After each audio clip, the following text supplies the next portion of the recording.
ਸਾਗਰ ਨੀਰ ਭਰਿਆ, ਤੇਤੇ ਔਗਣ ਹਮਾਰੇ।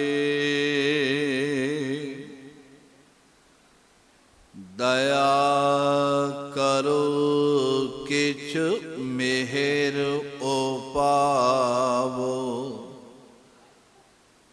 ਡੁੱਬਦੇ ਪੱਥਰ ਤਾਰੇ। ਜਿਆੜਾ ਅਗਨ ਬਰਾਬਰ ਤਪੈ, ਭੀਤਰ ਵਗੈ ਕਾਤੀ। ਪ੍ਰਾਨਵਤ ਨਾਨਕ ਹੁਕਮ ਪਛਾਣੈ, ਸੁਖ ਹੋਵੈ ਦਿਨ ਰਾਤੀ।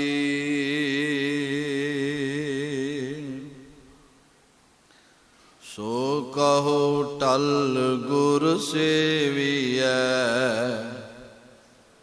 ਅਹਨਿਸ ਸਹਿਜ ਸੁਭਾਏ। ਦਰਸ਼ਨ ਪਰਸੈ ਗੁਰੂ ਕੈ, ਜਨਮ ਮਰਨ ਦੁਖ ਜਾਏ।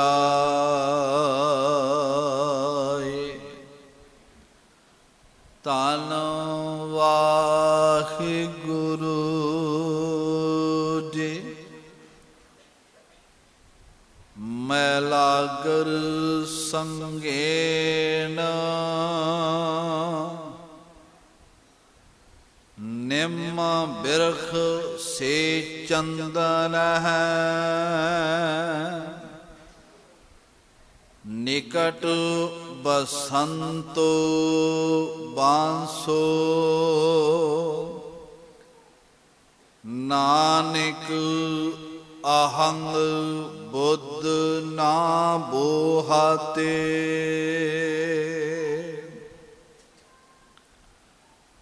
ਗਾਥਾ ਗੁੰਫ ਗੋਪਾਲ, ਕਥੰ ਮਥੰ ਮਾਨ ਮਰਦਨ ਹੈ। ਹੰਤੰਗ ਪੰਜ ਸਤਰੇਣ, ਨਾਨਕ ਹਰ ਬਾਣੀ ਪਰਹਾਰਣ ਹੈ।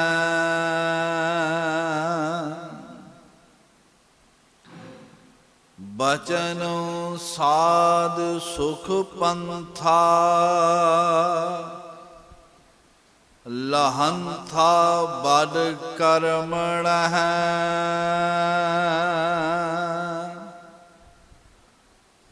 ਰਹੰਤਾ ਜਨਮ ਮਰਣੇਨ, ਰਮਣੰ ਨਾਨਕ ਹਰ ਕੀਰਤਨ ਹੈ।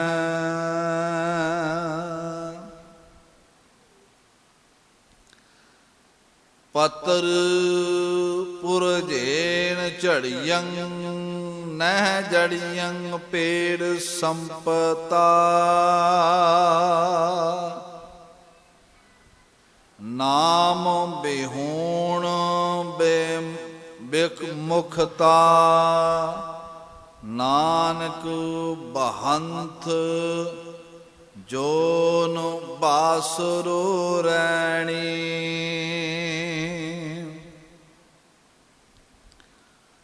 ਭਾਵਨੀ ਸਾਧ ਸੰਗੇਨ, ਲਭੰਤਯੰ ਬਡ ਭਾਗਣ ਹੈ। ਹਰ ਨਾਮ ਗੁਣ ਰਮਣੰ, ਨਾਨਕ ਸੰਸਾਰ ਸਾਗਰ ਨਹਿ ਵਿਆਪਣ ਹੈ।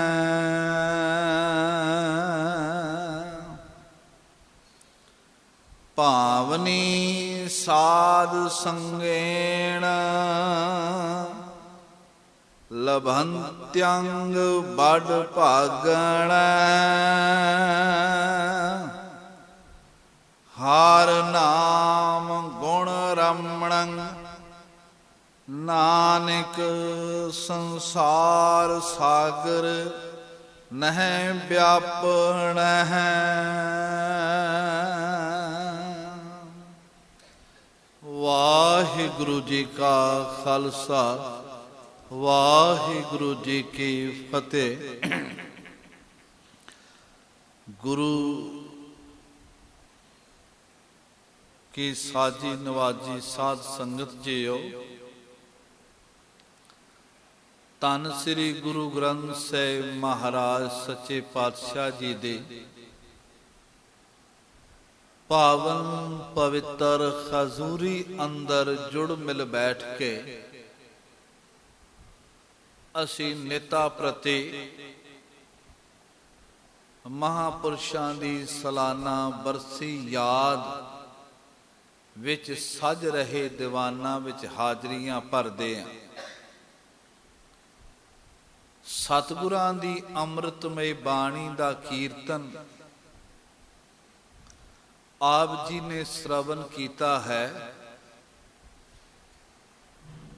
ਕੱਲ ਰੋਜ਼ ਤੋਂ ਹਜ਼ੂਰ ਦੇ ਅੰਮ੍ਰਿਤਮਈ ਬਾਣੀ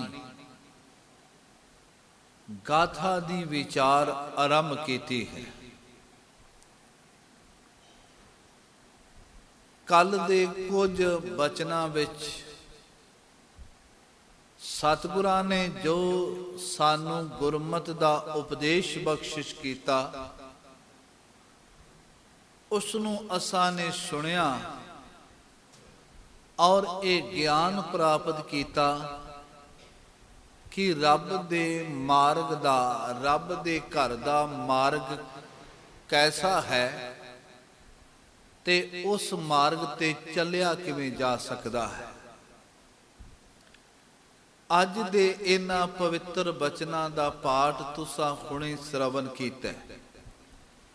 ਆਪ ਜੀ ਨੇ ਆਸੀਸ ਬਖਸ਼ਿਸ਼ ਕਰਨੀ। ਆਓ ਇਹਨਾਂ ਪਵਿੱਤਰ ਬਚਨਾਂ ਦੀ ਵਿਚਾਰ ਆਰੰਭ ਕਰਨ ਤੋਂ ਪਹਿਲਾਂ ਸਮੂਹ ਮਾਈ ਭਾਈ ਬਿਰਧ ਬਾਲਕ ਬੱਚੇ ਸਾਰੇ ਕਿਰਪਾ ਕਰੋ, ਗੱਜ ਕੇ ਆਖੋ ਜੀ ਸਤਨਾਮ ਸ੍ਰੀ ਵਾਹਿਗੁਰੂ ਸਾਹਿਬ ਜੀਓ। ਫਿਰ ਬਖਸ਼ਿਸ਼ ਮਿਹਰਾਮਤ ਕਿਰਪਾਲਤਾ ਕਰੋ ਤੇ ਆਖੋ ਜੀ ਸਤਨਾਮ ਸ੍ਰੀ ਵਾਹਿਗੁਰੂ ਸਾਹਿਬ ਜੀਓ। ਸਤਿਗੁਰੂ ਗੁਰੂ ਅਰਜਨ ਦੇਵ ਮਹਾਰਾਜ ਸੱਚੇ ਪਾਤਸ਼ਾਹ ਜੀ ਨੇ ਬਚਨ ਕੀਤਾ ਹੈ, ਮੈਂ ਲਾਗਰ ਸੰਗੇਣ। ਸ਼ਬਦ ਧਿਆਨ ਨਾਲ ਸ਼ਰਵਨ ਕਰਨੇ। ਗੁਰੂ का ਇੱਕ ਇੱਕ ਬੋਲ ਬੇਸ਼ਕੀਮਤੀ ਹੈ ਤੇ ਸਤਿਗੁਰੂ ਕਹਿਣ ਲੱਗੇ ਇੱਕ ਬੋਲ ਜਿਸ ਮਤ ਵਿੱਚ ਵਸ ਜਾਏ, ਉਸ ਮਤ ਵਿੱਚ ਰਤਨ ਜਵੇਖਰ ਮਾਣਕ ਪੈਦਾ ਹੋ ਜਾਂਦੇ ਨੇ। ਸ਼ੁਭ ਗੁਣਾਂ ਦੇ ਮਤ ਵਿੱਚ ਰਤਨ ਜਵਾਹਰ ਮਾਣਕ, ਜੇ ਇੱਕ ਗੁਰ ਕੀ ਸਿੱਖ ਸੁਣੀ। ਇੱਕ ਗੁਰੂ ਦੀ ਸਿੱਖਿਆ ਸੁਣ ਲਈਏ, ਮਤ ਵਿੱਚ ਰਤਨ ਜਵਾਹਰ ਮਾਣਕ ਸ਼ੁਭ ਗੁਣ ਪੈਦਾ ਹੋ ਜਾਂਦੇ। ਸਤਿਗੁਰਾਂ ਨੇ ਬਚਨ ਕੀਤਾ, ਮੈਲਾਗਰ ਸੰਗੇਨ ਨਿੰਮ ਬਿਰਖ। ਮੈਲਾਗਰ ਦਾ ਮਤਲਬ ਹੈ ਚੰਦਨ। ਚੰਦਨ ਬੜਾ ਸੁਗੰਧੀਦਾਰ ਹੈ। ਕੱਲ ਵੀ ਬੇਨਤੀ ਕੀਤੀ ਸੀ, ਇਹ ਵੈਸੇ ਕਈ ਤਰ੍ਹਾਂ ਦਾ ਹੁੰਦਾ ਹੈ, ਪਰ ਮੋਟੇ ਤੌਰ ਤੇ ਦੋ ਤਰ੍ਹਾਂ ਦਾ ਚੰਦਨ ਮੰਨਿਆ ਗਿਆ ਹੈ। एक बामन चंदन और एक साधारण चंदन। बामन चंदन केवल 52 ਉਂਗਲਾਂ ਵੱਡਾ ਹੁੰਦਾ ਹੈ, ਉਹਦਾ ਕੱਦ ਹੁੰਦਾ ਹੈ। ਸਾਧਾਰਨ ਚੰਦਨ ਉਸ ਤੋਂ ਕੋਈ ਵਧੇਰਾ ਵੀ ਹੋ ਸਕਦਾ ਹੈ ਤੇ ਘੱਟ ਵੀ ਹੋ ਸਕਦਾ ਹੈ। ਸਤਿਗੁਰੂ ਕਹਿਣ ਲੱਗੇ ਚੰਦਨ ਸੰਗੇਨ, ਮੈਲਾਗਰ ਸੰਗੇਨ, ਸੰਗੇਨ ਦਾ ਮਤਲਬ ਹੈ ਨਾਲ, ਕੋਲ। ਨਿੰਮ ਬਿਰਖ, ਨਿੰਮ ਦਾ ਰੁੱਖ ਤੁਸੀਂ ਸਮਝਦੇ ਹੋ, ਨਿੰਮ ਦਾ ਰੁੱਖ, ਨਿੰਮ ਬਿਰਖ। ਨਿੰਮ ਬੜੀ ਕੌੜੀ ਹੁੰਦੀ ਹੈ, ਉਸ ਦਾ ਸੁਭਾਅ ਕੌੜਾ ਹੈ। ਤੇ ਸਤਿਗੁਰੂ ਪਾਤਸ਼ਾਹ ਮਹਾਰਾਜ ਕਹਿੰਦੇ ਨੇ ਉਸ ਨਿੰਮ ਦੇ ਕੌੜੇ ਰੁੱਖ ਨੇ ਚੰਦਨ ਦੇ ਰੁੱਖ ਦੀ ਸੰਗਤ ਕੀਤੀ, ਸੰਗ ਕੀਤਾ, ਨੇੜੇ ਰਿਹਾ। ਤੇ ਬੜੀ ਕਮਾਲ ਉਸ ਵਿੱਚ ਇੱਕ ਪਰਿਵਰਤਨ ਆ ਗਿਆ। ਕੀ ਪਰਿਵਰਤਨ ਆਇਆ? ਸੇ ਚੰਦਨ ਹੈ। ਕਹਿਣ ਲੱਗੇ ਉਹ ਨਿੰਮ ਦਾ ਬਿਰਖ ਵੀ ਜਿਹੜਾ ਸੀ ਅੱਤ ਦਾ ਕੌੜਾ, ਅੱਤ ਦਾ ਕੁੜੱਤਣ ਭਰਿਆ, ਉਹ ਵੀ ਚੰਦਨ ਵਰਗਾ ਹੋ ਗਿਆ। ਖਿਆਲ ਕਰਿਓ। ਫਿਰ ਬੇਨਤੀ ਕਰਾਂ, ਚੰਦਨ ਦਾ ਰੁੱਖ ਸੁਗੰਧੀਦਾਰ ਰੁੱਖ ਹੈ। ਨਿੰਮ ਦੇ ਰੁੱਖ ਦਾ ਸੁਭਾਅ ਉਸ ਨੂੰ ਕਈ ਗੁਣਾ ਉਲਟ ਹੈ, ਅੱਤ ਦਾ ਕੌੜਾ ਹੈ, ਅੱਤ ਦਾ ਕੁੜੱਤਣ ਭਰਿਆ ਹੈ। ਪਰ ਸਤਿਗੁਰੂ ਕਹਿ ਲੱਗੇ ਚੰਦਨ ਦੇ ਰੁੱਖ ਨਾਲ ਨਿੰਮ ਦੇ ਕੌੜੇ ਰੁੱਖ ਨੇ ਸੰਗਤ ਕੀਤੀ ਤੇ ਉਸ ਕੌੜੇ ਰੁੱਖ ਵਿੱਚੋਂ ਵੀ ਚੰਦਨ ਦੀ ਸੁਗੰਧੀ ਆਉਣ ਲੱਗ ਪਈ। ਸਿਧਾਂਤ ਦਿੰਦੇ ਨੇ, ਕਹਿਣ ਲੱਗੇ ਨਿੰਮ ਦਾ ਕੌੜਾ ਰੁੱਖ ਤੇ ਸੁਗੰਧਿਤ ਹੋ ਗਿਆ, ਪਰ ਇੱਕ ਕੋਲ ਹੀ ਵਸਦਾ ਸੀ, ਉਹ ਸੁਗੰਧਿਤ ਨਾ ਹੋ ਸਕਿਆ। ਚੰਦਨ ਦੀ ਇਹ ਖੂਬਸੂਰਤੀ ਹੈ, ਆਪਣੇ ਨੇੜੇ ਦੇ ਸਾਰੇ ਰੁੱਖਾਂ ਨੂੰ ਸੁਗੰਧੀ ਦੇ ਦਿੰਦਾ ਹੈ, ਪਰ ਇੱਕ ਬਦਕਿਸਮਤ ਐਸਾ ਰੁੱਖ ਹੈ ਜਿਹੜਾ ਸੁਗੰਧੀ ਕੋਲ ਰਹਿ ਕੇ ਵੀ ਨਹੀਂ ਲੈ ਸਕਦਾ। ਉਹ ਕਿਹੜਾ ਹੈ? ਉਹਦਾ ਜ਼ਿਕਰ ਕਰਦੇ ਨੇ, ਕਹਿੰਦੇ ਨਿਕਟ ਬਸੰਤੋ ਬਾਂਸੋ।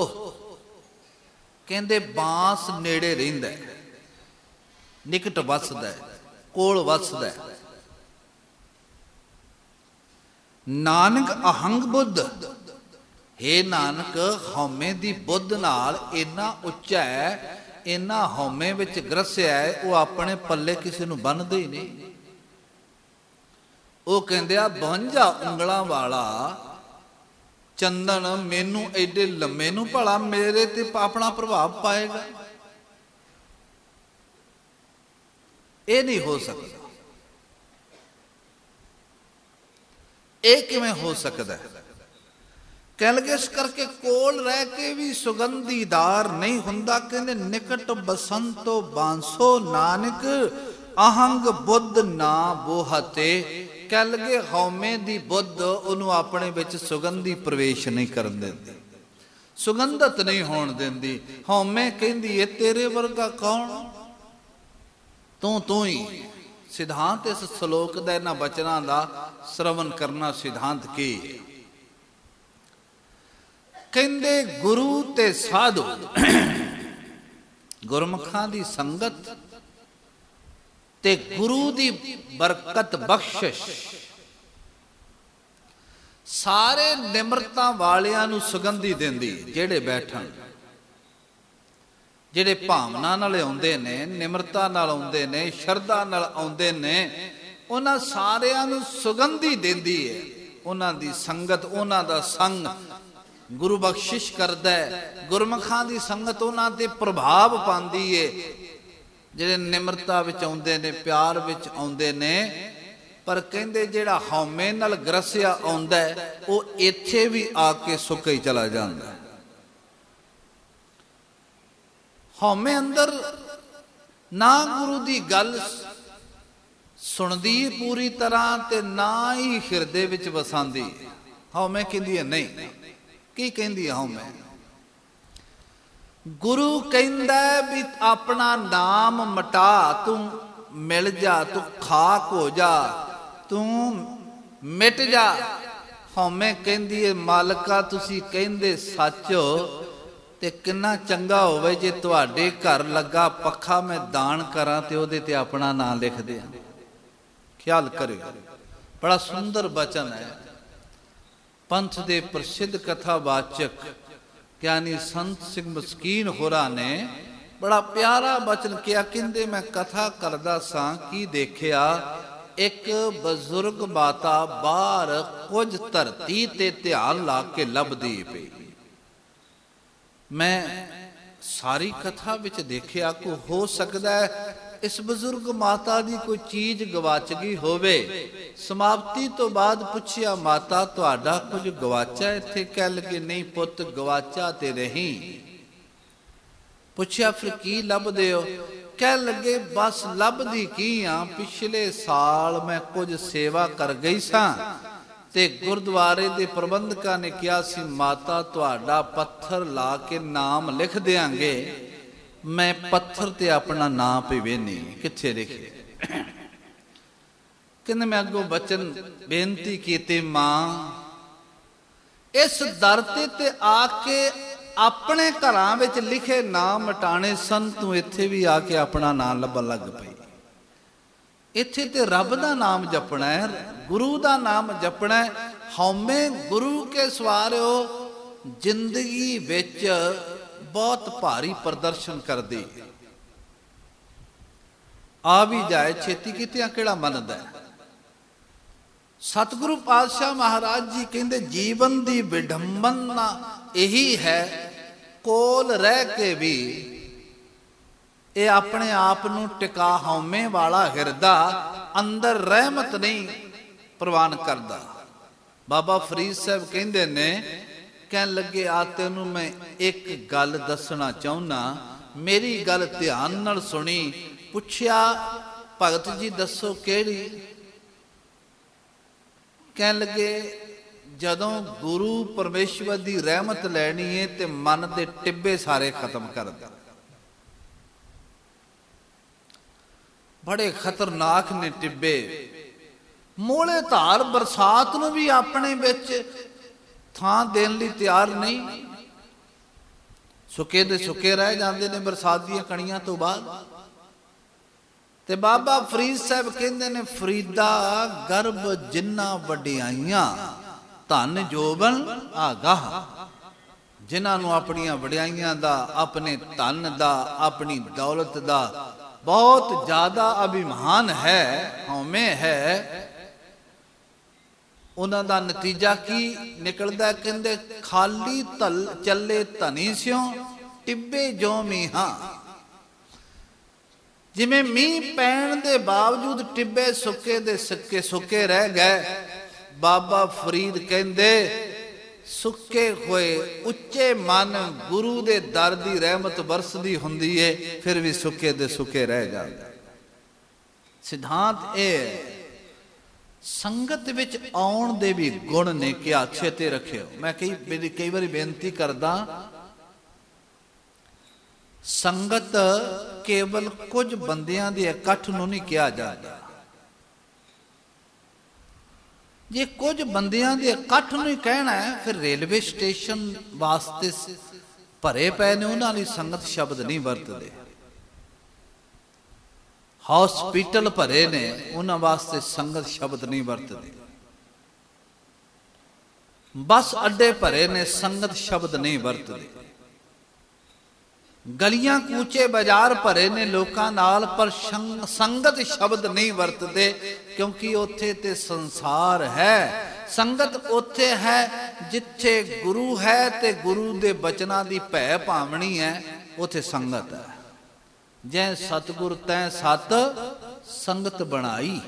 जिथे गुरु है, जिथे गुरु दे बोलां दी विचार है, उथे संगत है। सतगुरु पातशाह महाराज कहंदे ने, जे रहमत लेना चाहना है ते इन्नी निमरता विच आख मेरे मालका मैनू कुछ नहीं आउंदा, मैं कुछ नहीं, ਮੈਨੂੰ ਆਪਣੇ ਚਰਨਾਂ ਵਿੱਚ ਪ੍ਰਵਾਨ ਕਰ ਲਓ। ਜਿਨ੍ਹਾਂ ਸਤਿਪੁਰਸ਼ਾਂ ਦੇ ਅਸੀਂ ਬਰਸੀ ਮਨਾ ਰਹੇ ਉਹਨਾਂ ਮਹਾਂਪੁਰਸ਼ਾਂ ਦੇ ਬੋਲ ਨੇ। ਬੜਾ ਪਿਆਰਾ ਬਚਨ, ਥੋੜੇ ਜਿਹੇ ਸੈਂਟੈਂਸ ਵਿੱਚ ਬਹੁਤ ਵੱਡੀ ਸਿਧਾਂਤ ਭਰਪੂਰ ਬਚਨ ਕਰਦੇ ਸਨ। ਉਹਨਾਂ ਨੇ ਕਿਹਾ, ਬਾਬਾ ਜੀ ਅਕਸਰ ਕਹਿੰਦੇ ਸਨ, ਜਿਨ੍ਹਾਂ ਨੇ ਕੱਖ ਰੱਖ ਲਿਆ ਉਹਨਾਂ ਦਾ ਕੱਖ ਨਹੀਂ ਰਹਿਣਾ, ਜਿਨ੍ਹਾਂ ਨੇ ਕੁਝ ਨਹੀਂ ਰੱਖਿਆ ਉਹਨਾਂ ਦਾ ਸਭ ਕੁਝ ਰਹਿ ਜਾਣਾ। ਜਿਨ੍ਹਾਂ ਨੇ ਕੱਖ ਰੱਖ ਲਿਆ ਉਹਨਾਂ ਦਾ ਕੱਖ ਨਹੀਂ ਰਹਿਣਾ। ਬੜਾ ਸਿਧਾਂਤ ਹੈ ਵੀ ਕੱਖ ਦੀ ਵੀ ਹਉਮੈ ਜਿਹੜੀ ਹੈ ਉਹ ਕੱਖ ਜੋਗਾ ਨਹੀਂ ਛੱਡਦੀ। ਕੱਖ ਸਮਝਦੇ ਹੋ, ਬਹੁਤ ਛੋਟਾ। ਕੱਖ ਦੀ ਵੀ ਹਉਮੈ, ਛੋਟੀ ਤੋਂ ਛੋਟੀ ਚੀਜ਼ ਦੀ ਵੀ ਹਉਮੈ ਬੰਦੇ ਨੂੰ ਕੱਖ ਜੋਗਾ ਨਹੀਂ ਰਹਿਣ ਦਿੰਦੀ। ਇਹ ਭਾਵੇਂ ਮੰਨੇ ਨਾ ਮੰਨੇ। ਤੇ ਸਤਿਗੁਰੂ ਪਾਤਸ਼ਾਹ ਮਹਾਂਪੁਰਸ਼ ਬਚਨ ਕਹਿੰਦੇ ਵੀ ਜੇ ਕੁਝ ਲੈਣਾ ਚਾਹਨਾ ਤੂੰ ਉਸ ਕੱਖ ਨੂੰ ਵੀ ਕੋਲ ਨਾ ਰੱਖ। ਜਦੋਂ ਕੱਖ ਵੀ ਕੋਲ ਨਾ ਰੱਖਿਆ ਫਿਰ ਸਭ ਕੁਝ ਤੇਰੇ ਕੋਲ ਰਹਿ ਜਾਏ। ਕਈ ਵਾਰੀ ਬੋਲ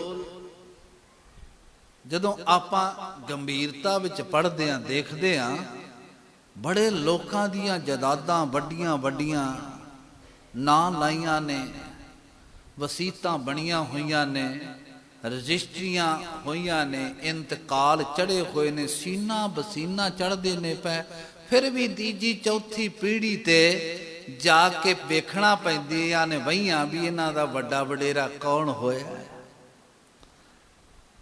ਮਾਲਕਾਂ ਵਹੀਆਂ ਤੇ ਜਿਨ੍ਹਾਂ ਦੇ ਨਾਮ ਚੜੇ, ਜਿਨ੍ਹਾਂ ਜ਼ਮੀਨਾਂ ਜਾਇਦਾਦਾਂ ਇੰਚ ਇੰਚ ਨਾਂ ਲਵਾਈਆਂ, ਉਹਨਾਂ ਦਾ ਦੂਜੀ ਤੀਜੀ ਪੀੜ੍ਹੀ ਵਹੀਆਂ ਖੋਲ ਕੇ ਨਾਮ ਪੜ੍ਹਨਾ ਤੇ ਲੱਭਣਾ ਪੈਂਦਾ ਹੈ। ਕਮਾਲ ਹੋ ਗਈ, ਜਿਨ੍ਹਾਂ ਦੀ 1 ਇੰਚ ਵੀ ਜਿਨ੍ਹਾਂ ਨੇ ਆਪਣੇ ਨਾਂ ਜ਼ਮੀਨ ਨਾ ਲਵਾਈ, ਨਾ ਕਿਸੇ ਆਪ ਖਰੀਦੀ, ਨਾ ਲਾਈ, ਨਾ ਕਿਸੇ ਨੇ ਲਵਾਈ, ਉਹਨਾਂ ਭਗਤਾਂ ਦਾ ਨਾਂ ਸ਼ਿਖਰ ਤੇ ਚਮਕਦਾ। ਸਦੀਆਂ ਹੋ ਗਈਆਂ। ਭਗਤ ਨਾਮਦੇਵ ਸਾਹਿਬ, ਭਗਤ ਤਰਲੋਚਨ ਸਾਹਿਬ, ਭਗਤ ਜੈਦੇਵ ਜੀ, ਭਗਤ ਪੀਪਾ ਜੀ, ਭਗਤ ਰਵਿਦਾਸ ਜੀ ਕਿਹੜੀ ਮਲਕੀਅਤ ਦੇ ਮਾਲਕ ਸਨ? ਉਹ ਹਉਮੈ ਦੀ ਮਲਕੀਅਤ ਦੇ ਮਾਲਕ ਨਹੀਂ ਸਨ। ਉਹ ਤੇ ਰੱਬ ਦੇ ਨਾਮ ਦੀ ਮਲਕੀਅਤ ਦੇ ਦਾਸ ਸਨ। ਇਸ ਕਰਕੇ 4 ਕੁੰਟਾਂ ਵਿੱਚ ਉਹਨਾਂ ਦੀ ਜੈ ਜੈਕਾਰ ਹੋ ਰਹੀ ਹੈ। ਸੱਚ ਇਹ ਹੈ, ਰਹਿੰਦੀ ਦੁਨੀਆ ਤੱਕ ਲੋਕ ਉਹਨਾਂ ਦੇ ਚਰਨਾਂ ਵਿੱਚ ਨਮਸਕਾਰ ਕਰਨਗੇ। ਹਿਰਦੇ ਵਿੱਚ ਹਉਮੈ ਪੜਨ ਨਹੀਂ ਦਿੱਤੇ। ਬਾਬਾ ਜੀ ਬੜੇ ਪਿਆਰੇ ਬਚਨ ਕਹਿੰਦੇ ਸਨ, ਕਿਉਂਕਿ ਉਹਨਾਂ ਮਹਾਂਪੁਰਸ਼ਾਂ ਦੀ ਬਰਸੀ ਹੈ।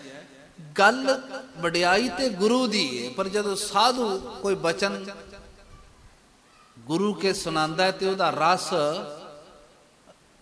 ਉਸ ਬਚਨ ਦੀ ਬਰੀਕੀ ਜਲਦੀ ਸਮਝ ਆ ਜਾਂਦੀ ਹੈ। ਬਾਬਾ ਜੀ ਨੇ ਬਚਨ ਕਹਿਣਾ, ਜੇ ਕਿਸੇ ਨੇ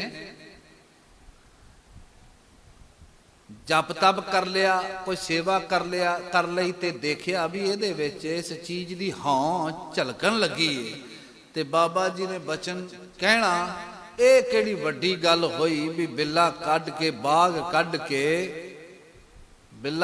ਬਾਗ ਵਿੱਚ ਵਾੜ ਲਿਆ। ਬੜੇ ਪਿਆਰੇ ਬਚਨ। ਗੱਲ ਇਹੀ ਹੈ, ਛੋਟੀ ਜੀ ਚੀਜ਼ ਕੱਢਣਾ, ਵੱਡਾ ਸਾਰੇ ਵਿੱਚ ਵਾੜ ਲੈਂਦੇ, ਇਹ ਕਿਹੜੀ ਗੱਲ ਹੋਈ? ਛੋਟੀ ਜੀ ਹਉਮੈ ਛੱਡਦਾ, ਬਹੁਤ ਹੀ ਵਿੱਚ ਵਾੜ ਲੈਂਦਾ। ਸਤਿਗੁਰਾਂ ਨੇ ਬਚਨ ਕਿਹਾ, ਕਹਿਣ ਲੱਗੇ, ਜਿਹੜੇ ਨਾਮ ਸਤਿਪੁਰਸ਼ਾਂ ਦੀ ਸੰਗਤ ਦਾ ਪ੍ਰਭਾਵ ਉਹੀ ਕਬੂਲਦੇ ਨੇ ਜੇ ਨਿਮਰਤਾ ਵਾਲੇ ਹੋਣ। ਮੈਂ ਕਈ ਵਾਰੀ ਬੇਨਤੀ ਕਰਦਾ ਸੰਗਤ ਵਿੱਚ, ਜਿਵੇਂ ਪਹਿਲਾਂ ਬੇਨਤੀ ਕੀਤੀ ਬੈਠਣ ਵਾਸਤੇ ਵੀ, ਜੇ ਕਿਸੇ ਨੇ ਆਉਣਾ ਹੀ ਔਗਣ ਵੇਖਣਾ ਹੈ, ਜੇ ਕਿਸੇ ਨੇ ਆਉਣਾ ਹੀ ਨੈਗੇਟਿਵ ਵੇਖਣ ਲਈਏ, ਉਹਦਾ ਚੋਲਾ ਇਸ ਤਰ੍ਹਾਂ ਦਾ, ਉਹਨਾਂ ਦੀ ਗੱਡੀ ਇਸ ਤਰ੍ਹਾਂ ਦੀ, ਉਹਨਾਂ ਦਾ ਰਹਿਣ ਸਹਿਣ ਇਸੇ ਤਰ੍ਹਾਂ ਦਾ, ਮਿਲਣਾ ਕੀ? ਇਹਨੂੰ ਫਿਰ ਮਹਾਂਪੁਰਸ਼ ਬਚਨ ਕਹਿੰਦੇ ਸਨ, ਕਹਿੰਦੇ ਸੂਈ ਚ ਪਾਇਆ ਹੋਵੇ ਧਾਗਾ, ਮਿਹਨਤ ਤੇ ਬੜੀ ਕੀਤੀ, ਸੂਈ 'ਚ ਪਾਇਆ ਹੋਵੇ ਧਾਗਾ ਤੇ ਫਿਰ ਧਾਗੇ ਦੇ ਨਾਲ ਫਿਰ ਸੂਈ ਦੇ ਨਾਲ ਕੱਪੜਾ ਸਿਉਈਏ ਤੇ ਪਿੱਛੇ ਸੀਪਦਾ ਜਾਂਦਾ, ਧਾਗਾ ਪਿਆ ਹੋਇਆ ਨਾ ਨੱਕੇ ਵਿੱਚ। ਤੇ ਬਾਬਾ ਜੀ ਬਚਨ ਕਹਿੰਦੇ ਵੀ ਜੇ ਧਾਗਾ ਪਾਈਏ ਨਾ ਤੇ ਸੂਈ ਨਾਲ ਉਂਝੀ ਕਰੀ ਆਈਏ, ਮਿਹਨਤ ਤੇ ਪੂਰੀ ਕੀਤੀ ਪਰ ਪਿੱਛੋਂ ਸੀਪਣਾ ਕੀ, ਇਹ ਧਾਗਾ ਤੇ ਹੈ ਹੀ ਨਹੀਂ। ਜਪ ਤਪ ਵੀ ਕੀਤਾ, ਸਭ ਕੁਝ ਕੀਤਾ, ਪਰ ਨਿਮਰਤਾ ਵਿੱਚ ਨਾ ਆਏ। ਨਿਮਰਤਾ ਦਾ ਧਾਗਾ ਹੈ ਨਹੀਂ, ਮਿਹਨਤ ਤੇ ਬੜੀ ਕੀਤੀ ਪਰ ਸੀਪੇ ਕਿਵੇਂ, ਦਾਤ ਮਿਲੇ ਕਿਵੇਂ। ਆਪਾਂ ਸੁਣ ਰਹੇ ਸੀ ਨਾ ਪਰਸੋਂ ਵੀ ਜੇ ਖੂਹ ਵਿੱਚ ਪਾਈ ਬਾਲਟੀ ਜਿਹਦੇ ਵਿੱਚ ਤਲਾ ਹੀ ਹੈ ਨਹੀਂ, ਕਿਵੇਂ ਪਾਣੀ ਟਿਕੇਗਾ। ਤਾਂ ਹੀ ਸਤਿਗੁਰਾਂ ਨੇ ਬਚਨ ਕਿਹਾ, ਕਹਿ ਲੱਗੇ ਮੈਨੂੰ ਕੋਈ ਕਹਿੰਦਾ ਨਾ ਵੀ ਤੁਸੀਂ ਗਧਾ ਉਠਾਓ ਸ਼ਸਤਰ ਚੁੱਕੋ, ਤੇ ਮੈਂ ਕਹਿੰਦਾ ਗਰੀਬੀ ਗਧਾ ਹਮਾਰੀ, ਗਰੀਬੀ ਮੇਰੀ ਗਧਾ ਹੈ, ਮੈਂ ਗਰੀਬੀ ਹੱਥੋਂ ਨਹੀਂ ਛੱਡਦਾ। ਤੇ ਗਰੀਬ ਨਵਾਜ ਪਾਤਸ਼ਾਹ ਮਹਾਰਾਜ ਕਹਿੰਦੇ ਨੇ ਵੀ ਜਿਹੜੇ ਚੰਦਨ ਦੀ ਸੁਗੰਧੀ ਲੈਂਦੇ ਨੇ, ਬਸ ਇੱਕ ਨੂੰ ਨਹੀਂ ਆਉਂਦੀ ਬਾਂਸ। ਭਗਤਾਂ ਨੇ ਬਚਨ ਵੀ ਕੀਤਾ, ਕਹਿੰਦੇ ਨੇ ਕਬੀਰ ਬਾਂਸ ਵਡਾਈ ਬੂਢਿਆ, ਇਉਂ ਮਤ ਬੂਢੋ ਕੋਏ। ਕਹਿਣ ਲੱਗੇ ਬਾਂਸ ਬੜੇ ਵੱਡੇ ਪਾਣੀ ਚ ਡੁੱਬ ਗਿਆ, ਗੱਲ ਚੇਤੇ ਰੱਖਿਓ। कबीर बांस बढ़ाई बूढ़िया इयों मत बूढ़ो कोय, चंदन के निकटे बसे बास सुगंध ना होए। चंदन दे नेड़े वसदा पर ਉਹਦੇ ਵਿਚਾਰੇ ਵੀ ਸੁਗੰਧੀ ਨਹੀਂ ਆਉਂਦੀ, ਕਿਉਂਕਿ ਉਹਦੇ ਚ ਇੰਨੀ ਹਾਰਡਨੈਸ ਹੈ, ਉਹਦੇ ਵਿੱਚ ਇੰਨਾ ਕਰੜਾਪਨ ਹੈ, ਸੁਗੰਧੀ ਪ੍ਰਵੇਸ਼ ਹੀ ਨਹੀਂ ਕਰਦੀ। ਕਈ ਮਨ ਹਉਮੈ ਨਾਲ ਇੰਨੇ ਕਠੋਰ ਹੋ ਗਏ ਨੇ। ਗੁਰੂ ਦੇ ਬਚਨ, ਗੁਰੂ ਕੇ ਸਵਾਰੇ, ਜਿਵੇਂ ਕਹਿੰਦੇ ਨੇ ਵੀ ਕੜ ਟੁੱਟਣਾ, ਉਹਨਾਂ ਦੀ ਹਉਮੈ ਦਾ ਕੜ ਟੁੱਟਦਿਆਂ ਕਈ ਜਨਮ ਲੱਗ ਜਾਂਦੇ ਨੇ।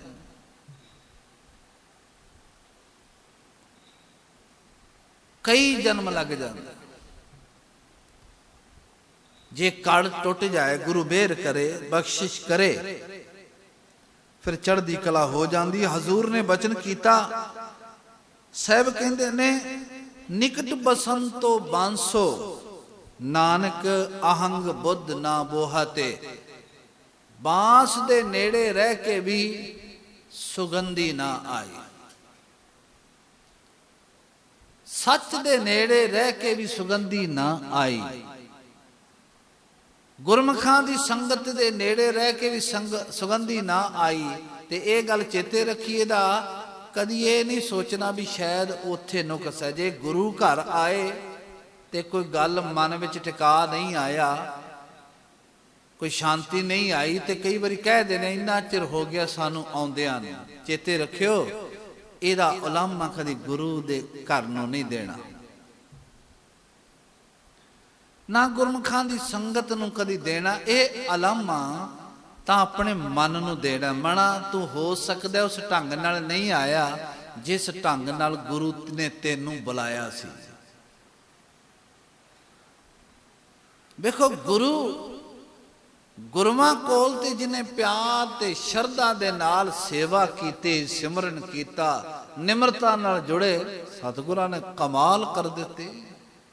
ਤੇ ਮੈਂ ਕਈ ਵਾਰੀ ਬੇਨਤੀ ਕਰਦਾ, ਖੂਹ ਵਿੱਚ ਡਿੱਗਿਆਂ ਨੂੰ ਕੱਢਦਾ, ਪਹਾੜ ਤੇ ਡਿੱਗਿਆਂ ਨੂੰ ਚੁੱਕਣਾ ਸੰਭਵ ਨਹੀਂ। ਪਹਾੜ ਤੇ ਚੜਿਆਂ ਨੂੰ ਕੌਣ ਲਾਏ, ਖੂਹ ਤੇ ਡਿੱਗਿਆਂ ਨੂੰ ਕੱਢਦਾ ਹੈ। ਤੇ ਇਤਿਹਾਸ ਦੇ ਬੋਲ ਨੇ। ਭਗਤ ਗੁਰਸਿੱਖ ਨੇ ਭਾਈ ਮੰਝ ਸਾਹਿਬ ਖੂਹ ਚ ਡਿੱਗੇ ਨੇ ਤੇ ਕਹਿੰਦੇ ਨੇ ਲੱਜ ਪਾ ਕੇ ਕੱਢ ਲੈਂਦੇ। ਨਿਮਰਤਾ ਹੈ ਨਾ, ਨਿਮਰਤਾ ਵਿੱਚ ਪਿਆਰ ਨੂੰ ਤੇ ਕੱਢਦਾ, ਪਹਾੜਾਂ ਤੇ ਚੜਿਆਂ ਨੂੰ ਕੀ ਕਰੇ। ਪਰਬਤਾਂ ਤੇ ਹਉਮੈ ਨਾਲ ਚੜਿਆਂ ਨੂੰ ਕੌਣ ਕੱਢੇ। ਇਹ ਸਤਿਗੁਰਾਂ ਨੇ ਸਿਧਾਂਤ ਦਿੱਤਾ। ਫਿਰ ਅੱਗੇ ਬਚਨ ਕਹਿੰਦੇ ਨੇ, ਗਾਥਾ ਗੁੰਫ ਗੋਪਾਲ ਕਥੰ ਮਥੰ ਗਾਥਾ ਦਾ ਮਤਲਬ ਹੈ ਅਕਾਲ ਪੁਰਖ ਵਾਹਿਗੁਰੂ ਜੀ ਦੀ ਉਸਤਤੀ, ਕਥਾ ਕਹਿ ਲਓ, ਗੁਣ ਗਾਣੇ ਕਹਿ ਲਓ। ਅਕਾਲ ਪੁਰਖ ਵਾਹਿਗੁਰੂ ਜੀ ਦੀ ਉਸਤਤੀ, ਗੁੰਫ ਦਾ ਮਤਲਬ ਹੁੰਦਾ ਗੁੰਦਣਾ। ਜਿਹੜੇ ਅਕਾਲ ਪੁਰਖ ਦੀ ਉਸਤਤੀ ਵਿੱਚ, ਗੋਪਾਲ ਦੀ ਉਸਤਤੀ ਵਿੱਚ ਆਪਣੇ ਆਪ ਨੂੰ ਗੁੰਦਦੇ ਨੇ, ਉਹਦਾ ਕਥਨ ਕਰਦੇ ਨੇ, ਉਹਦੇ ਨਾਮ ਦੀ ਮਥਨ ਵਿਚਾਰ ਕਰਦੇ ਨੇ। ਸਾਹਿਬ ਕਹਿੰਦੇ ਨੇ ਫਿਰ ਉਹਦੇ ਉਸਤਤ, ਉਹਦੀ ਵਡਿਆਈ ਫਿਰ ਉਹਨਾਂ ਨੂੰ ਕੀ ਕਰਦੀ? ਕਹਿੰਦੇ ਮਾਨ ਮਰਦਨਾ, ਉਹਨਾਂ ਦੀ ਹਉਮੈ ਨੂੰ ਮਲ ਸੁੱਟਦੀ। ਰੱਬ ਦੇ ਨਾਮ ਵਿੱਚ ਬੜੀ ਬਰਕਤ ਹੈ। ਜਿਹੜਾ ਵਡਿਆਈ ਕਰੇ, ਕਹਿਣਗੇ ਹਉਮੈ ਨੂੰ ਮਲ ਸੁੱਟਦੀ ਹੈ ਨਾਮ ਦੀ ਵਡਿਆਈ, ਅਕਾਲ ਪੁਰਖ ਦੀ ਉਸਤਤ। ਜਿਹਨੂੰ ਆਪਾਂ ਜਪਜੀ ਸਾਹਿਬ ਵਿੱਚ ਇਉਂ ਵੀ ਪੜ੍ਹਦੇ ਹਾਂ, ਸਾਹਿਬ ਕਹਿੰਦੇ ਨੇ ਨਾ ਵੀ ਪਾਪਾਂ ਨਾਲ ਭਰੀ ਹੋਵੇ ਮਤ ਮਨ ਤੇ ਧੋਤਾ ਜਾ ਸਕਦਾ। ਹਉਮੈ ਨਾਲ ਹੋਵੇ ਮਨ ਤੇ ਮਤ ਮੈਲੀ, ਧੋਤੀ ਜਾ ਸਕਦੀ। ਕਿਵੇਂ? ਨਾਮ ਨਾਲ। ਜਿਵੇਂ ਕਪੜਾ ਧੋਤਾ ਜਾ ਸਕਦਾ ਹੈ ਸਾਬਣ ਨਾਲ, ਜਿਵੇਂ ਸਰੀਰ ਲਿਬੜ ਜਾਏ ਧੋਤਾ ਜਾ ਸਕਦਾ ਪਾਣੀ ਨਾਲ, ਇਸੇ ਤਰ੍ਹਾਂ ਨਾਮ ਦੇ ਨਾਲ ਖੋਟੀ ਮਤ, ਖੋਟਾ ਮਨ ਧੋਤਾ ਜਾ ਸਕਦਾ। ਬਚਨ ਪੜ੍ਹਦੇ ਨੇ, ਭਰੀਏ ਹੱਥ ਪੈਰ ਤਨ ਦੇਹ ਪਾਣੀ ਧੋਤਾ, ਉਤਰਸ ਕੇ ਮੂਤ ਪਲੀਤੀ ਕਪੜ ਹੋਏ ਦੇ ਸਾਬੂਣ, ਲਈਏ ਉਹ ਧੋਏ ਭਰੀਏ ਮਤ ਪਾਪਾਂ ਕੈ ਸੰਗ, ਉਹ ਧੋਪੈ ਨਾਵੇਂ ਕੈ ਰੰਗ। ਤੁਸੀਂ ਕਹੋਗੇ ਗੱਲ ਤੇ ਹਉਮੈ ਦੀ ਸੀ, ਇਹ ਤੇ ਪਾਪਾਂ ਦੀ ਗੱਲ ਹੈ। ਮੈਂ ਬੇਨਤੀ ਕਰਾਂ, ਇੱਕ ਪਾਪ ਹੁੰਦਾ ਦੂਜੇ ਨੂੰ ਮਾਰਨਾ, ਦੂਜੇ ਦਾ ਬੁਰਾ ਸੋਚਣਾ। ਇੱਕ ਪਾਪ ਇਹ ਵੀ ਹੈ ਆਪਣਾ ਬੁਰਾ ਸੋਚਣਾ, ਨਾਮ ਨਾ ਜਪਣਾ। ਇਹਨੂੰ ਆਤਮ ਹੱਤਿਆ ਕਹਿੰਦੇ ਨੇ। ਤੇ ਆਤਮ ਹੱਤਿਆ, ਦੂਜਿਆਂ ਦੀ ਹੱਤਿਆ ਦਾ ਜੇ ਪਾਪ ਹੈ ਤੇ ਆਤਮ ਹੱਤਿਆ ਦਾ ਕਿਉਂ ਨਹੀਂ ਭਲਾ? ਇਹ ਵੀ ਤੇ ਪਾਪ ਹੀ ਹੈ। ਕਹਿਣ ਲੱਗੇ ਆ ਪਾਪ ਵੀ, ਪਾਪ ਜਿਹੜੇ ਮਨ ਵਿੱਚ ਤੇਰੀ ਮਤ ਤੇ ਹੈ, ਇਹ ਵੀ ਖਤਮ ਹੋ ਜਾਏਗਾ ਜੇ ਤੂੰ ਸਿਮਰਨ ਕਰੇਗਾ, ਜੇ ਨਾਮ ਜਪੇਗਾ। ਗਾਥਾ ਗੁੰਫ ਗੋਪਾਲ ਕਥਨ ਮਥਨ ਮਾਨ ਮਰਦਨ ਹੈ। ਫਿਰ ਕਹਿੰਦੇ ਹੰਤੰ ਪੰਚ ਸਤਰੇਣ। ਹੰਤਕ ਦਾ ਮਤਲਬ ਹੈ ਨਾਸ ਹੋ ਜਾਂਦੇ ਨੇ, ਹੱਤ ਜਾਂਦੇ ਨੇ, ਹੱਤਿਆ ਹੋ ਜਾਂਦੀ ਹੈ, ਖਤਮ ਹੋ ਜਾਂਦੇ ਨੇ। ਪੰਚ ਦਾ ਮਤਲਬ ਹੈ ਪੰਜ। ਪੰਜ ਕੀ ਨੇ? ਕਾਮ, ਕ੍ਰੋਧ, ਲੋਭ, ਮੋਹ, ਅਹੰਕਾਰ। ਗੁਰੂਆਂ ਨੇ ਜਿਹੜੀ ਗੁਰੂ ਕੇ ਸਵਾਰੇ ਕਾਵਿ ਦੀ ਰਚਨਾ ਕੀਤੀ, ਕਮਾਲ ਹੈ। ਸਤਿਗੁਰਾਂ ਵਰਗਾ ਕੋਈ ਹੋ ਨਹੀਂ ਸਕਦਾ, ਇਹ ਸੱਚ ਹੈ। ਸੰਕੇਤਕ ਰੂਪ ਵਿੱਚ ਵੀ ਸਿਧਾਂਤ ਦਿੱਤੇ ਨੇ, ਜਿਵੇਂ ਗਿਣਤੀ ਵਿੱਚ, ਜਿਵੇਂ ਤੇ ਪੰਜ ਸ਼ਬਦ ਵਰਤੇ ਆ। ਪੰਜ ਦਾ ਮਤਲਬ ਹੈ ਮੋਟੇ ਤੌਰ ਤੇ ਪੰਜ ਵਿਕਾਰ। ਇੱਕ ਥਾਂ ਤੇ ਹੋਰ ਗਿਣਤੀਆਂ ਰਾਹੀਂ ਸਮਝਾਉਂਦੇ ਨੇ, ਕਹਿੰਦੇ ਨੇ ਚਾਰ ਪੁਕਾਰਾਂ ਨਾ ਤੂੰ ਮੰਨ, ਤੈਨੂੰ ਚਾਰ ਕਹਿੰਦਾ ਤੂੰ ਤਾਂ ਵੀ ਨਹੀਂ ਮੰਨਦਾ। ਖੱਟ ਪੀ ਏਕਾ ਬਾਤ ਬਖਾਨਾ, ਖੱਟ ਕਹਿੰਦੇ ਨੇ 6 ਨੂੰ, ਕਹਿੰਦੇ ਤੈਨੂੰ 6 ਵੀ ਇੱਕੋ ਹੀ ਗੱਲ ਦੱਸਦੇ ਨੇ, ਤੂੰ ਤਾਂ ਵੀ ਨਹੀਂ ਮੰਨਦਾ। 10 ਅਸ਼ਟੀ ਮਿਲ ਏਕੋ ਕਹਿਆ, 10 ਜਮਾ 8 ਬਣ ਗਏ 18, ਕਹਿੰਦੇ ਤੈਨੂੰ 18 ਨੇ ਵੀ ਗੱਲ ਸਮਝਾਈ, ਤੂੰ ਤਾਂ ਵੀ ਨਹੀਂ ਮੰਨਦਾ। ਚਾਰ ਪੁਕਾਰਾ ਨਾ ਤੂੰ ਮਾਨੈ, ਖੱਟ ਪੀ ਏਕਾ ਬਾਤ ਬਖਾਨੈ, 10 ਅਸ਼ਟੀ ਮਿਲ ਏਕੋ ਕਹਿਆ, ਤਾਂ ਪੀ ਜੋਗੀ ਭੇਦ ਨਾ ਲਿਆ। ਮੋਟੇ ਤੌਰ ਤੇ ਕਹਿੰਦੇ ਤੈਨੂੰ 4 ਨੇ ਸਮਝਾਇਆ, ਤੂੰ ਤਾਂ ਵੀ ਨਹੀਂ ਸਮਝਿਆ। ਤੈਨੂੰ 6 ਨੇ ਸਮਝਾਇਆ, ਤੂੰ ਤਾਂ ਵੀ ਨਹੀਂ ਸਮਝਿਆ। ਤੈਨੂੰ 18 ਨੇ ਸਮਝਾਇਆ, ਤੂੰ ਤਾਂ ਵੀ ਨਹੀਂ ਸਮਝਿਆ। ਜੇ ਪਤਾ ਨਹੀਂ ਤੇ ਬੰਦਾ ਸੋਚੇਗਾ ਮਹਾਰਾਜ ਜੀ ਮੈਥਮੈਟਿਕ ਦੀ ਗਿਣਤੀ ਨੇ ਕੀ ਸਮਝਾ ਦਿੱਤਾ। ਕਹਿੰਦੇ ਨਹੀਂ, ਇਹਦਾ 4 ਦਾ ਅਰਥ ਹੈ 4 ਵੇਦ, ਰਿਗ, ਸ਼ਾਮ, ਯਜਰ ਔਰ ਅਥਰਵਣ, 4 ਵੇਦ। 6 ਸ਼ਾਸਤਰ, ਖੱਟ ਕਹਿੰਦੇ ਨੇ 6 ਸ਼ਾਸਤਰ ਨੇ। 10 ਅਸ਼ਟੀ, 10 ਜਮਾ ਅਸ਼ਟੀ 8 18, 18 पुराण ने, कहते तेनू 4 वेदां ने समझाया तू तां भी नहीं मन्निया, 6 शास्त्रां ने समझाया तू तां भी नहीं मन्निया, तेनू 18 पुराणां ने समझाया तू तां भी नहीं मन्निया। किड्डा सुंदर साहब जी ने सिद्धांत बख्शिश किया। इत्थे कहंदे ने हंतंग पंच संतरे सतरेण,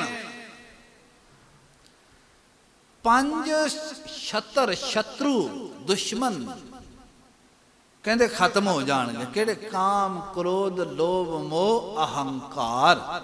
आ बाकी अगला जिहड़ा आसा तृष्णा राग द्वैर निंदिया चुगली वकीली, ये इन्हां दा अगे परिवार है। मोटे तौर पर आचार ही सरदार ने, अगे तो इन्हां दा निक्का मोटा परिवार है। कह लगे पंजे दे पंजे खत्म हो जाएंगे। नानक हे नानक किवें? हर बाणे, बाणे दा मतलब है बाण, बाण दा मतलब है तीर। पर हारना, पर हारने दा मतलब है मारना। कहंदे पंजे दे पंजे शत्रु दुश्मन तेरे सामने खलोते ने, जे किधरे इन्हां नूं नाम दा तीर चंगी तरह कस के मारे ते चा पंजे दे पंजे मर जाण। नाम दा तीर, हौमे दा तीर कस के मारे। कस के मारन दा मतलब की है? महापुरुष कहंदे सन भी नाम जपीए हिरदे विच ते ऐन गड्ड के, इवें सुत्तियां वांगू नहीं, ढिले मठे जा नहीं, बिल्कुल। तां ही ते क्या सूरमियां दा काम है नाम जपना। नाम जपना कमजोर लोगों का काम थोड़ी है। उन्होंने सूरमा क्या है? जाको हर रंग लागो इस युग में सो कहियत है सूरा। वो सूरमा है जिहड़ा नाम जपदा। ते महापुरुष कहंदे सन गड्ड के बैठो बई, रीढ़ दी हड्डी बिल्कुल सावधान करके बैठो, चौंकड़ा मार के बैठो, एक एक शब्द अंदर कसर के आवे, जरा आनंद आवे नाम जपण। इनू कहंदे ने ध्यान नाल कस के तीर मारना। ते जदों कस के तीर मारिया फिर चढ़दी कला होगी। फिर की जिन्हों भगत जी कहंदे ने एक कोट पंच सिकदारा,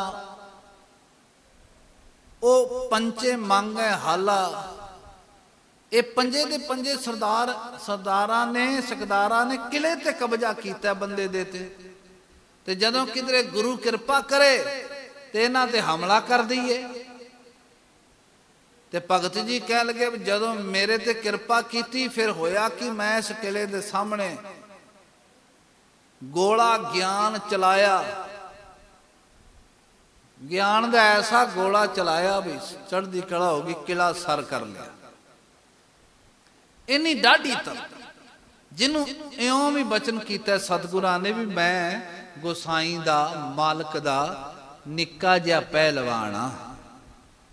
लड़ाई करनी ते घोल करना, युद्ध ते जंग विच ते युद्ध अपना घोल विच फर्क है। पर सिद्धांत एको ही दे रहे। जंग की व्याख्या करके भी इत्थे उस रूपमान विच और उत्थे घोल की गल करते हैं। कह लगे मालका भी मैं एक दिन छिंज लगी सी। छिंज पंजाब विच जिहड़े मल पहलवान घुलदे ने, वो कहते छिंज पई है भी इत्थे घोल होणगे। बड़े बड़े पहलवान घुलदे ने, एक झंडी लैके तुरदा, दूसरा उसकी पटदा है, जिहड़ा झंडी उसकी पटदा फिर उसनूं घोल हुंदा है। जिहड़ा जित गया उन्होंने बड़े भारी इनाम मिलते हैं। ते सतगुरु पातशाह महाराज कह लगे महाराज छिंज लगी सी, वाहिगुरु जी छिंज लगी सी, 4 चफेरे दुनिया बैठी सी छिंज दे। घोल वेखण लई बड़े लोग हुंदे ने ते उहदे विच एक ढोली हुंदा है, ढोल वजांदा हुंदा है।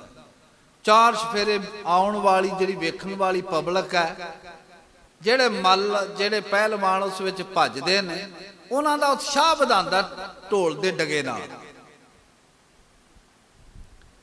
ते सतगुरु कह लगे मालका तेरी छिंज पई हुई सी संसार दे, ते उस छिंज विच ਜਿਹੜੇ ਪਹਿਲਵਾਨ ਸਨ ਬੜੇ ਅਜੀਬ। ਆ 5 ਪਹਿਲਵਾਨ, ਕਾਮ, ਕ੍ਰੋਧ, ਲੋਭ, ਮੋਹ, ਅਹੰਕਾਰ, ਪੰਜੇ ਦੇ ਪੰਜੇ ਬੜੇ ਤਕੜੇ। ਕਹਿੰਦੇ ਸਾਰਿਆਂ ਨੇ ਝੰਡੀ ਹੱਥ ਵਿੱਚ ਪਕੜੀ ਹੈ, ਸਭ ਨੂੰ ਲਲਕਾਰੇ ਮਾਰਦੇ ਨੇ, ਕੋਈ ਇਹਨਾਂ ਦੀ ਝੰਡੀ ਪੁੱਟਣ ਲਈ ਤਿਆਰ ਨਹੀਂ। ਮੈਂ ਵੇਖਿਆ ਸਭਾ ਵਿੱਚ ਕਮਾਲ ਹੋ ਗਈ, ਕੋਈ ਵੀ ਜੁਰਤ ਨਹੀਂ ਕਰਦਾ। ਮੈਂ ਧਿਆਨ ਦਿੱਤਾ, ਇੱਕ ਪਾਸੇ ਸਿੰਘੀ ਰਿਖੀ ਬੈਠਾ ਹੈ, ਉਹਨੇ ਵੀ ਜੁਰਤ ਨਾ ਕੀਤੀ।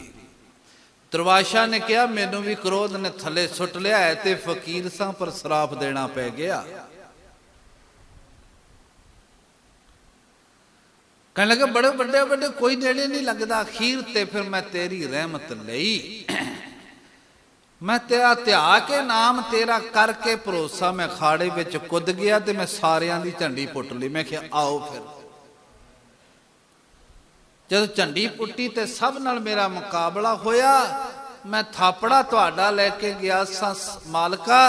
ਇੱਕ ਇੱਕ ਪਹਿਲਵਾਨ ਨੂੰ ਦੀ ਮੈਂ ਪਿੱਠ ਲਵਾ ਦਿੱਤੇ ਸੰਸਾਰ ਤੇ। ਕਹਿਣ ਤੋਂ ਭਾਵ ਇੰਨਾ ਨਾਮ ਜਪਿਆ, ਇੰਨਾ ਬਚਨ ਤੁਹਾਡੇ ਕਮਾਏ ਵੀ ਪੰਜਾਂ ਦੀ ਪਿੱਠ ਵਾਰੀ ਵਾਰੀ ਲਵਾ ਦਿੱਤੇ। ਉੱਥੇ ਬਚਨ ਕਹਿੰਦੇ ਨੇ ਹਉ ਗੁਸਾਈ ਦਾ ਪਹਿਲਵਾਨੜਾ, ਮੈਂ ਗੁਰਮਿਲ ਉੱਚ ਦੁਮਾਲੜਾ। ਦੁਮਾਲਾ ਕਹਿੰਦੇ ਜਿਹੜਾ ਆਪਾਂ ਚਲਾਨੇ ਆ। ਮੇਰਾ ਝੰਡਾ ਗੁਸਾਈ ਦੀ ਕਿਰਪਾ ਸਦਕਾ, ਮਾਲਕ ਦੀ ਕਿਰਪਾ ਸਦਕਾ ਸਭ ਤੋਂ ਉੱਚਾ। ਹਾਂ ਗੁਸਾਈ ਦਾ ਪਹਿਲਵਾਨੜਾ, ਮੈਂ ਗੁਰਮਿਲ ਉੱਚ ਦੁਮਾਲੜਾ। ਸਭ ਹੋਈ ਛਿੰਝ ਇਕੱਠੀਆ, ਦਈਓ ਬੈਠਾ ਵੇਖੇ ਆਪ ਜੀ। ਕਹਿਣ ਲੱਗੇ ਉਸ ਛਿੰਝ ਵਿੱਚ ਜਿਹੜਾ ਚੀਫ ਗੈਸਟ ਸੀ ਉਹ ਸੀ ਰੱਬ ਆਪ। ਉਹ ਕਹਿੰਦੇ ਵੇਖਦੇ ਆ ਵੀ ਇਸ ਅਖਾੜੇ ਚ ਕੋਈ ਜਿੱਤਦਾ ਕਿ ਨਹੀਂ। ਦਈਓ ਬੈਠਾ ਵੇਖੇ ਆਪ ਜੀ। ਉਹ ਕਹਿੰਦੇ ਬਾਤ ਵੱਜਣ ਢਾਮਕ ਭੇਰੀਆਂ, ਬਾਜੇ ਗਾਜੇ ਬੜੇ ਬਾਜਦੇ ਸਨ। ਇੱਕ ਇੱਕ ਦਾ ਵਿਆਹ ਹੁੰਦਾ ਸੀ, ਸਾਰੀ ਸਾਰੀ ਰਾਤ ਲੋਕ ਨਹੀਂ ਸੌਂਦੇ।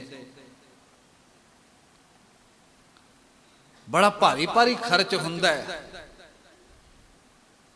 ਬੜੇ ਵੱਡੇ ਵੱਡੇ ਗਵਈਆਂ ਨੂੰ ਬੁਲਾ ਬੁਲਾ ਕੇ ਲੱਖਾਂ ਰੁਪਏ ਉਹਨਾਂ ਤੋਂ ਲੁਟਾਉਂਦੇ ਨੇ। ਤੇ ਲਾਵਾਂ ਕਰਨ ਵਾਲਾ ਭਾਈ ਰਾਗੀ ਸਿੰਘ ਨੂੰ ਕਹਿੰਦੇ ਜਲਦੀ ਜਲਦੀ ਕਰਿਓ ਤੇ ਆ 101 ਰੁਪਏ ਦੀ ਪਰਚੀ ਜ਼ਰੂਰ ਸਾਨੂੰ ਕੱਟ ਕੇ ਦਿਆ ਜੀ। ਗਵਈਆਂ ਤੋਂ ਬਿਲਕੁਲ ਕਿਸੇ ਨੇ ਪਰਚੀ ਨਹੀਂ ਲਈ, ਭਰੋਸਾ ਨਹੀਂ ਨਾ, ਵਿਸ਼ਵਾਸ ਨਹੀਂ। ਖੈਰ ਹਜ਼ੂਰ ਨੇ ਬਚਨ ਕੀਤਾ, ਬਾਤ ਵੱਜਣ ਟਮਕ ਭੇਰੀਆਂ, ਮਲ ਲੱਥੇ ਨੈਂਦੇ ਫੇਰੀਆਂ। ਹਜ਼ੂਰ ਕਹਿੰਦੇ ਨੇਤੇ 5 ਜਵਾਨ ਮੈਂ ਪੰਜੇ ਦੇ ਪੰਜੇ ਜਵਾਨ ਉਹਨਾਂ ਦੀ ਪਿੱਠ ਲਾ ਦਿੱਤੇ। ਨੇਤੇ 5 ਜਵਾਨ ਮੈਂ ਗੁਰ ਥਾਪੀ ਦਿੱਤੀ ਕੰਡ ਜੀ। ਮੇਰੇ ਗੁਰੂ ਨੇ ਮੈਨੂੰ ਥਾਪੀ ਦਿੱਤੇ। ਸਿੱਖਾ ਮੈਂ ਤੇਰੇ ਨਾਲ ਆ, ਜਾਂ ਤੇਰਾ ਕਾਮ ਕੁਝ ਨਹੀਂ ਵਿਗਾੜ ਸਕੇਗਾ, ਕ੍ਰੋਧ ਕੁਝ ਨਹੀਂ ਵਿਗਾੜ ਸਕੇਗਾ, ਲੋਭ ਕੁਝ ਨਹੀਂ ਵਿਗਾੜ ਸਕੇਗਾ, ਹਉਮੈ ਕੁਝ ਨਹੀਂ ਵਿਗਾੜ ਸਕੇਗੀ। ਕਹਿੰਦੇ ਜੀਵਨ ਦੀ ਬਾਜੀ ਜਿੱਤ ਗਿਆ। ਤੇ ਗੁਰੂ ਸਾਹਿਬ ਜੀ ਨੇ ਬਚਨ ਕੀਤਾ, ਕਹਿਣ ਲੱਗੇ ਐਸੇ ਬਾਣ ਮਾਰੇ। ਸਤਿਗੁਰੂ ਕਹਿੰਦੇ ਹੰਤੰਗ ਪੰਚ ਸੰਤਰੇਣ, ਨਾਨਕ ਹਰ ਬਾਣੇ ਪ੍ਰਹਾਰਣੈ। ਜਿਹੜੇ ਹਰੀ ਦੇ ਬਾਣ ਨੂੰ ਪ੍ਰਹਾਰ ਕਰਦੇ ਨੇ, ਚੰਗੀ ਤਰ੍ਹਾਂ ਜ਼ੋਰ ਲਾ ਕੇ ਚੜ੍ਹਦੀ ਕਲਾ ਨਾਲ ਬਾਣ ਮਾਰਦੇ ਨੇ, ਉਹ ਪੰਜਾਂ ਨੂੰ ਵਸ ਵਿੱਚ ਕਰ ਲੈਂਦੇ ਨੇ। ਕਹਿਣ ਤੋਂ ਭਾਵ ਜਿਹੜੇ ਨਾਮ ਬੜੀ ਚੜ੍ਹਦੀ ਕਲਾ ਦੇ ਨਾਲ ਪਿਆਰ ਨਾਲ ਸਿਮਰਨ ਕਰਦੇ ਨੇ ਔਰ ਜ਼ਿੰਮੇਵਾਰੀ ਨਾਲ ਸਿਮਰਨ ਕਰਦੇ ਨੇ, ਉਹਨਾਂ ਦਾ ਜੀਵਨ ਜਿਹੜਾ ਸਫਲਾ ਹੋ ਜਾਂਦਾ ਹੈ, ਉਹਨਾਂ ਦਾ ਜੀਵਨ ਪਵਿੱਤਰ ਹੋ ਜਾਂਦਾ। ਇਸ ਕਰਕੇ ਸਤਿਗੁਰਾਂ ਨੇ ਸਾਨੂੰ ਸਭ ਨੂੰ ਸਾਵਧਾਨ ਕੀਤਾ ਤੇ ਆਖਿਆ ਸੀ ਇਹ ਬੋਲ ਸਾਰੇ ਪੜੋ। ਨਾਮ ਜਪੋ ਮੇਰੇ ਸਾਜਣ ਸੈਨਾ, ਨਾਮ ਜਪੋ ਮੇਰੇ ਸਾਜਣ ਸੈਨਾ, ਨਾਮ ਜਪੋ ਮੇਰੇ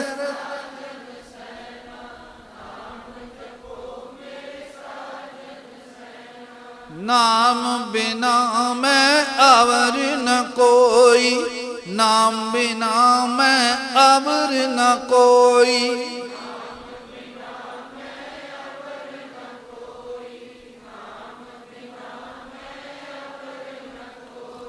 ਵਡੇ ਭਾਗ ਗੁਰਮੁਖ ਹਰ ਲੈਣਾ, ਵਡੇ ਭਾਗ ਗੁਰਮੁਖ ਹਰ ਲੈਣਾ।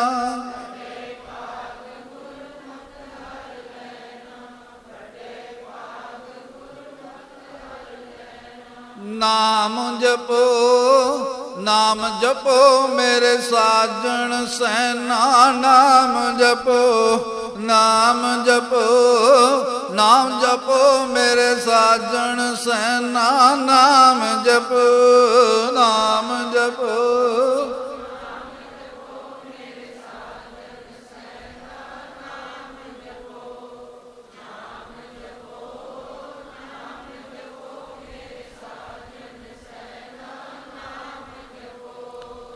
ਉਸ ਨਾਮ ਨੂੰ ਸਾਰੇ ਆਓ ਤਿੰਨ ਹਿੱਸਿਆਂ ਵਿੱਚ ਜਪੀਏ, ਜਿਹਦਾ ਹੁਕਮ ਸਾਨੂੰ ਸਤਿਗੁਰਾਂ ਨੇ ਕੀਤਾ। ਕੋਈ ਰਸਨਾ ਵਾਂਝ।